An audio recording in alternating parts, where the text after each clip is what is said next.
এরপর প্রশ্ন হলো, বিয়ের পর স্ত্রী কার সাথে চলবে, কার কথা মতো চলবেন, শাশুড়ির নাকি স্বামীর? বিয়ের পর অবশ্যই স্বামীর কথা মতো চলবেন। কোন নারী তার মায়ের কথা মতো চলবেন না, চলবেন কার কথা মতো?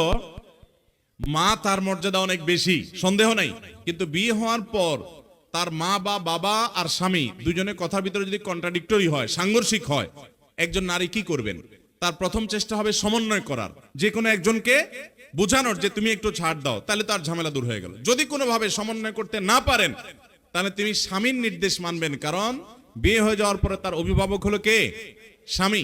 তবে মা বাবার কাছে করজোড় করে মাপ চাবেন, চোখের পানি ফেলবেন, তাদের কাছে দোয়া চাইবেন, ক্ষমা চাইবেন যে আমার অপারগতা, আমি পারছি না, কিন্তু আমার মনে চাচ্ছে তোমাদের কথা শুনতে। তারা বুঝবে যে সন্তান বেয়াদবি করে নয়, বরং স্বামীর আনুগত্য করতে গিয়ে বাধ্য হয়েছে, আসলে সে আমাদের কথা শুনতে চায়। আমরা অনেকে আছি পারিবারিক জীবনে সমন্বয় করতে পারি না, যার কারণে আমরা ভুলগুলো করে থাকি। আল্লাহ আমাদেরকে এই সমস্ত বিষয়ে সঠিক সিদ্ধান্ত গ্রহণ করার তৌফিক দান করুন।